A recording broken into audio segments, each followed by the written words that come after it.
steps out onto the roof of his little front porch with a double-barrel gun in his hand and takes his stand, perfectly calm and deliberate, not saying a word. A racket stopped, and a wave sucked back. Sherburne never said a word, just stood there, looking down. The stillness was awful, creepy, and uncomfortable. Sherburne run his eyes slow along the crowd, and wherever it struck, the people tried a little to outgaze him, but they couldn't. They'd drop their eyes and look sneaky. And pretty soon, Sherburne sort of laughed. Not the pleasant kind, but the kind that makes you feel like when you are eating bread that's got sand in it. Then he says, slow and scornful, "The idea of you lynching anybody. It's amusing. The idea of you thinking you had pluck enough to lynch a man because you're brave enough to tar and feather poor friendless, cast-out women that come along here. Did that make you think you had grit enough to lay your hands on a man?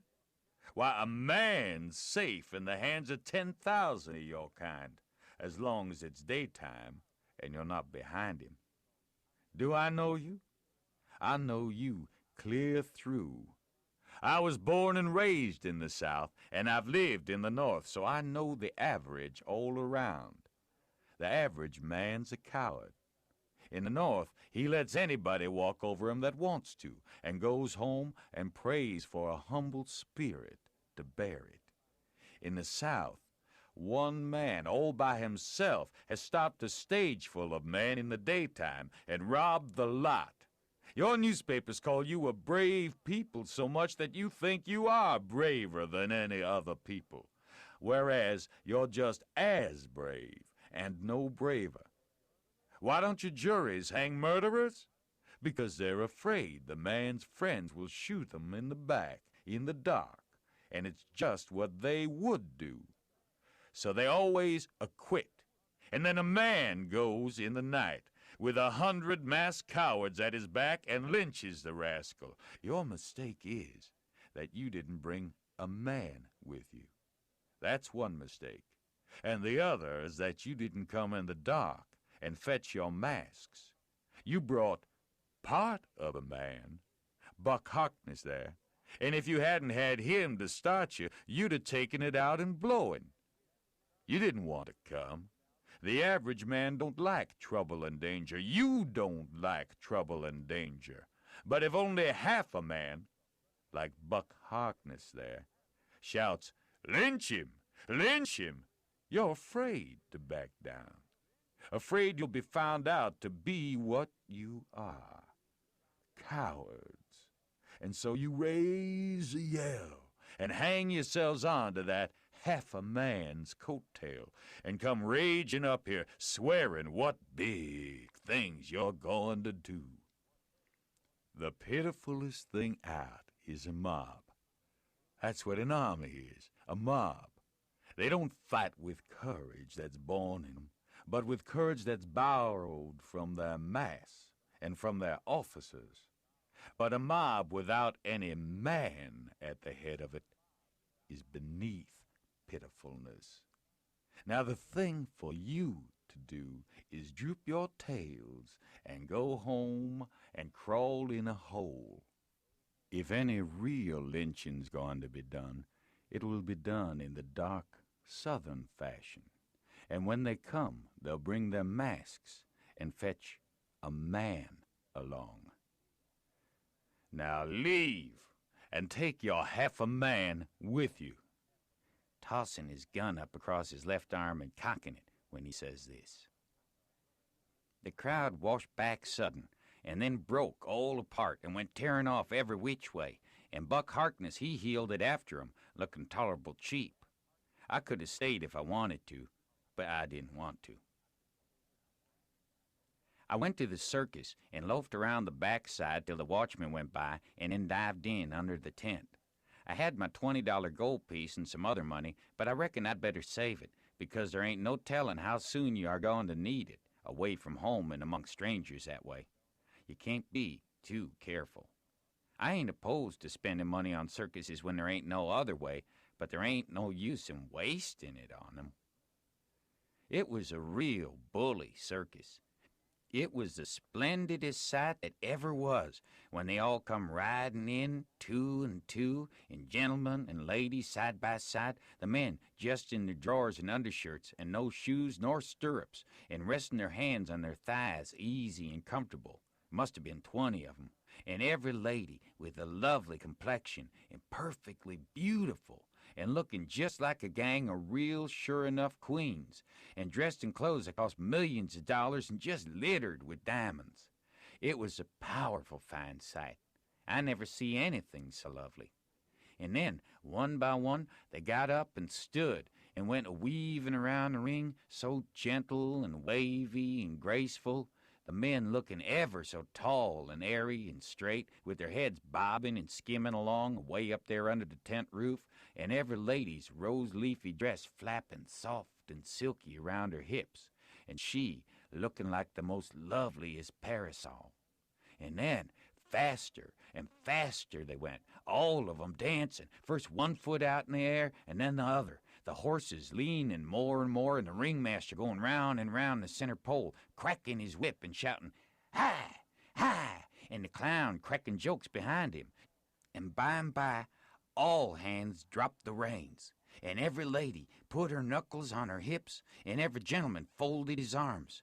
And then how the horses did lean over and hump themselves. And so, one after the other, they all skipped off into the ring and made the sweetest bow I ever see, and then scampered out, and everybody clapped their hands and went just about wild.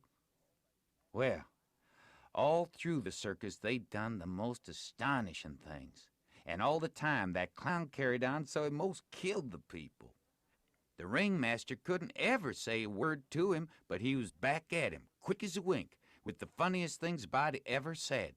And how he ever could think of so many of 'em, and so sudden and so pat, was what I couldn't no way understand. Why, I couldn't have thought of them in a year. And by, a drunken man tried to get into the ring. Said he wanted to ride, said he could ride as well as anybody that ever was. They argued and tried to keep him out, but he wouldn't listen, and the whole show come to a standstill. Then the people begun to holler at him and make fun of him, and that made him mad, and he begun to rip and tear. So that stirred up the people, and a lot of men begun to pile down off of the benches and swarm toward the ring, saying, "Knock 'em down, throw 'em out," and one or two women begun to scream. So then the ringmaster, he made a little speech and said he hoped there wouldn't be no disturbance, and if the man would promise he wouldn't make no more trouble, he would let him ride if he thought he could stay on the horse. So everybody laughed and said, "All right," and the man got on. The minute he was on, the horse begun to rip and tear and jump and cavort around, with two circus men hanging onto his bridle trying to hold him, and a drunken man hanging onto his neck, and his heels flying in the air every jump, and a whole crowd of people standing up shouting and laughing till tears rolled down. And at last, sure enough, all the circus men could do, the horse broke loose, and away he went like the very nation, round and round the ring, with that sot laying down on him and hanging to his neck, with first one leg hanging most to the ground on one side, and then t'other one on t'other side, and the people just crazy. It weren't funny to me, though. I was all of a tremble to see his danger. But pretty soon he struggled up a straddle and grabbed the bridle, a-reeling this way and that, and the next minute he sprung up and dropped the bridle and stood. And the horse a-going like a house of fire, too. He just stood up there, a-sailing around as easy and comfortable as if he weren't ever drunk in his life. And then he begun to pull off his clothes and sling 'em. He shed 'em so thick they kind of clogged up the air, and altogether he shed 17 suits. And then there he was, slim and handsome, and dressed the gaudiest and prettiest you ever saw, and he lit into that horse with his whip and made him fairly hum, and finally skipped off and made his bow and danced off to the dressing room, and everybody just howling with pleasure and astonishment. Then the ringmaster, he see how he had been fooled, And he was the sickest ringmaster you ever see, I reckon. Why, it was one of his own men. He had got up that joke all out of his own head and never let on to nobody. Well, I felt sheepish enough to be took in so, but I wouldn't have been in that ringmaster's place, not for $1,000. I don't know. There may be bullier circuses than what that one was, but I never struck 'em yet. Anyways, he was plenty good enough for me, and wherever I run across it, it can have all of my custom every time. Well, that night we had our show, but there weren't only about 12 people there, just enough to pay expenses. And they laughed all the time, and that made the Duke mad, and everybody laughed anyway before the show was over, but one boy, which was asleep. So the Duke said these Arkansas lunkheads couldn't come up to Shakespeare. What they wanted was low comedy, and maybe something rather worse than low comedy, he reckoned. He said he could size their style. So next morning, he got some big sheets of wrapping paper and some black paint and drawed off some handbills and stuck 'em up all over the village.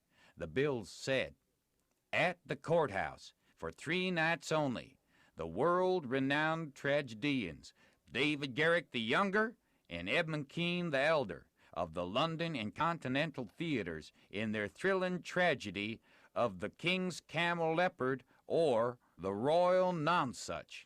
Admission 50 cents. Then at the bottom was the biggest line of all, which said, "Ladies and children not admitted." "There," says he, "if that line don't fetch 'em, I don't know Arkansas."